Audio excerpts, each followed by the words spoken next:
I've been living all the things that you say in your CDs. I've been receiving the answers. I've been receiving the inspired action. Good. One of the things that I received was the Seth books. And I see a lot of clarity in the Seth books. They talk about time in a continuum.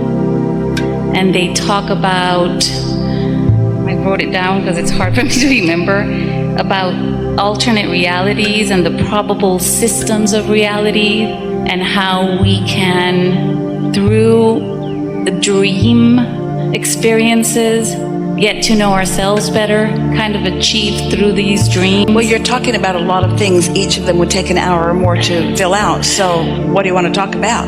The thing about the dream as a way to get to know yourself, what you think, and therefore what you feel, and what manifests are always the same. Your dreams are the same. What you're thinking and feeling manifests in your dreams. So your dreams are really a good way for you to know what vibration you've got going on. That's one of the best ways, because when you sleep, there's less resistance, and when there's less resistance, then what you're really feeling can be shown to you. If you wake up from a dream that just feels wonderful, then you could know that the thoughts and feelings that you've been having are promoting things that as they manifest, you're really going to like them. But if you wake up from a dream that is unsettling, then you can know that the thoughts that you usually think and the way you feel about it is perpetuating something that as it comes into greater manifestation, you're not going to like it. So it gives you an opportunity to focus your thoughts more in ways that are pleasing to you. So it helps you align your vibration. That's really what everything is about. But we don't want to make too much of all of this, because you all have come to a place that you can understand this in a simpler way. And it really is this simple. Life has caused you to ask for things that you're not yet letting in, but you could. And if you would stop focusing so completely on things as they are, you could let the new and improved in a lot easier. And those alternate realities that Seth talked about are all about different versions of that. It's so much simpler when you explain it. It seems very simple when you explain it. And I got a bit confused when I was listening to Seth, because it seemed like there was more going on in the dream, that you could go places and find through these journeys that you do and go through reincarnations, go through alternate realities and get answers. And your version seems way more simpler. Well, after thousands and thousands and thousands and thousands and thousands and thousands and thousands and thousands of hours of conversation with all of you, the message that Seth is offering, while every bit of it is still valid, is coming to an easier and clearer place of understanding it. Jerry brought those Seth books to Esther early on, before they came into contact with us. And as Jerry would read them to Esther, she would feel some resonance with it without even understanding why. Seth was someone who Jane Roberts received in a similar way to the way Esther is receiving Abraham. But humans want to complicate things in unnecessary ways. We think you like the drama of it a little bit. If you've been listening to us for a while, if you were to read the Seth material, you would find much of it in complete resonance with what we're talking about. But this is the different emphasis that we are placing here and now that wasn't focused through that particular body of work at the time that it was written. This is the specific focus that is different. You are a now creator, and you have a partner in creation who is your inner being. And you are here focused upon this leading edge. And this is where all of the power and purpose really is. And all that is that will come here and focus with you here. And so, of course, you can focus upon anything that is exhilarating and meaningful to you, but this is where your power is. And this is the realm where you are gathering the contrasting experiences. This is what is producing desire within you.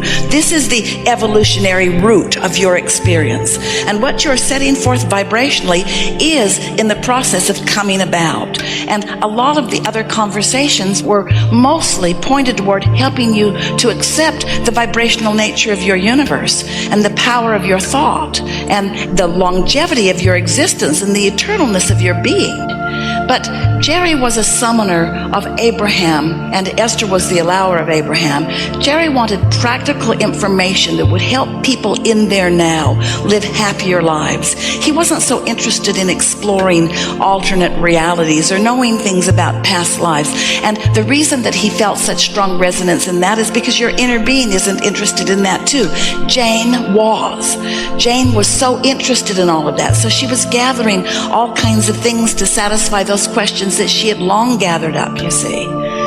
That's why there is no teacher, there is no master that we are wanting to present to you in a way and tout them as someone that you should always follow. It is our desire to introduce you to the laws of the universe as they exist in their consistency, and to introduce you to your inner being and that source energy that are all your true resources, and to help you know on a moment-to-moment basis when you are in resonance with that and therefore in the receiving mode of that, or when you're not, so that you can deliberately fulfill the purpose for your being here, so that you can deliberately dive into your life and discover the new that you are gathering from it and then accomplish it. That's what creation is.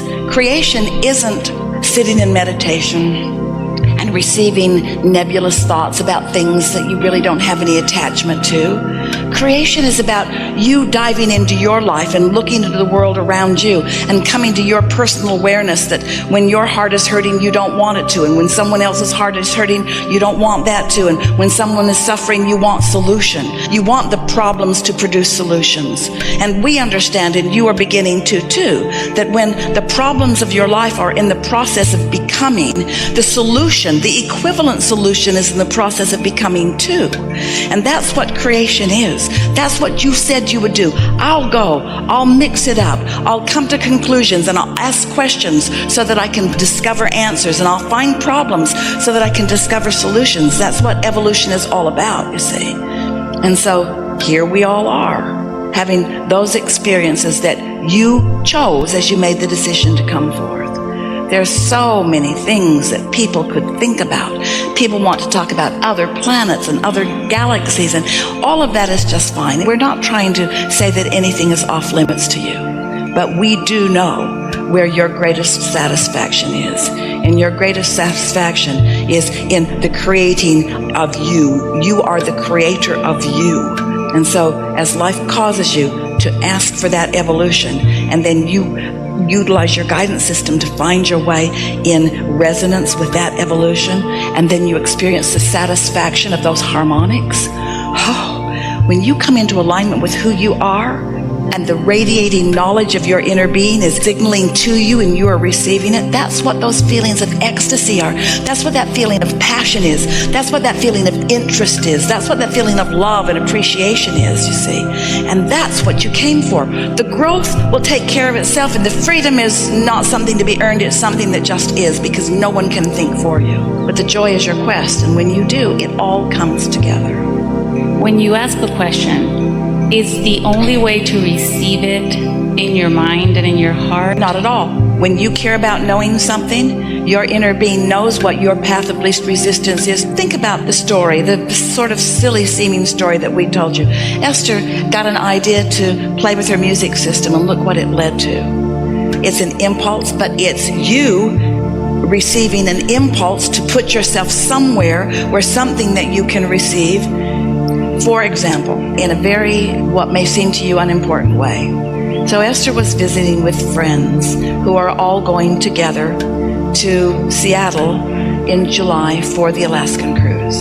And her friend said, there is a Boeing airplane plant there that gives tours. It might be really fun. And Esther said, I know about that place. Some friends of ours visited that and told us about it before. And this friend said, I think Luke, Esther's grandson, would really, really like to see these airplanes being built. And Esther said, I think so too. Let's do it. So Esther made arrangements for them to fly in early and to get their hotel early. And then she and her friend looked on the internet and found the plant. It's in Everett, Washington. And so they made plans.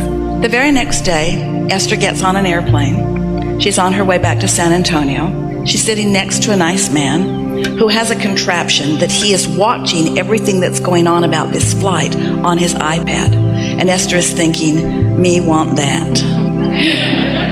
She could see all of the landmarks. She could see everything, the pressurization of the cabin and how it was changing, everything about this flight. Really, essentially everything that is known in the cockpit is known with this contraption. It costs about $300 a year, and Esther can hardly wait to get her hands on it.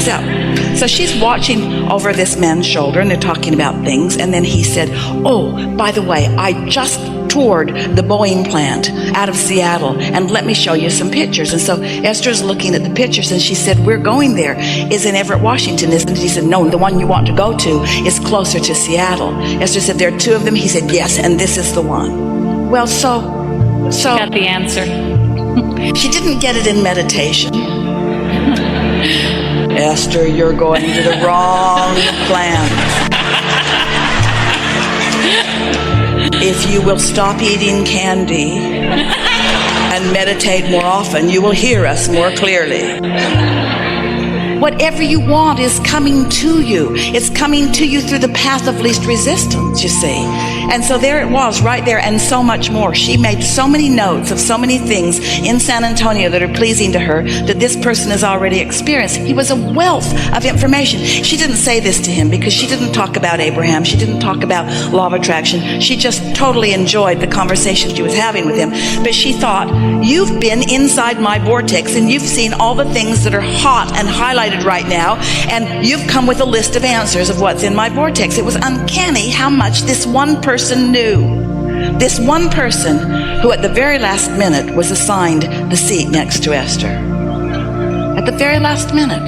At the very, very, very last minute. Because what's active in you, the things that are active in you, your inner being knows the things that are active in everybody else. So if you are moving about with ease and flow rather than rigidly, no, we're going to this one because Google told us to go there. Did you get what we mean? Yes. It comes to you in any way that you will let it in. It comes through the path of least resistance. And what is the path of least resistance? It's the path around the belief obstacles that are in your way. All resistance is caused by your beliefs, but it doesn't matter because your inner being knows what you believe about everything and what you desire about everything, and your inner being will lead you around your beliefs to what you desire, to the whole that you are. Did you get that? That was really big. Path of least resistance and path of most allowance are the same thing. It's the same thing. You have said in videos that every thought has already been thought. What we have said is every thought that has ever been thought still exists. We did not say every thought has been thought. Otherwise, yeah. What more is there? Yeah, you're right. I want to write a book about going within and that being the way to all the answers. What's in there? Within? Going to my gizzard. Just becoming one with your inner being or allowing. Meaning that source is within you. Exactly. But source is everywhere. And of course, source is coming to you. And so you can let that into your consciousness, into your awareness, into your power. Yes. And I meditate.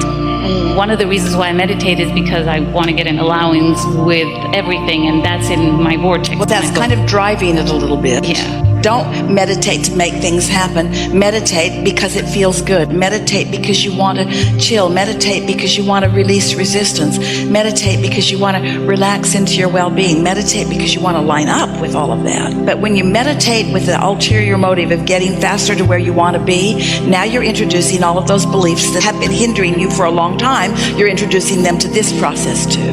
I'm aware of that I shouldn't do that. My concern is that I don't want to feel like I'm plagiarizing. I feel that everything has already been said about this subject that I'm so impassioned about. Today, all kinds of new things have been said. When you tune into Source and it's flowing through you and through your processes, when Source guides you to some experience and you write about your experience, you're not plagiarizing, you're writing about your experience. You don't want to channel Esther's website. No. Or anyone else's. Here's our desire for you. Our desire is that through your interaction with us, that you find resonance with who you truly are, and then that you express through your format to the world.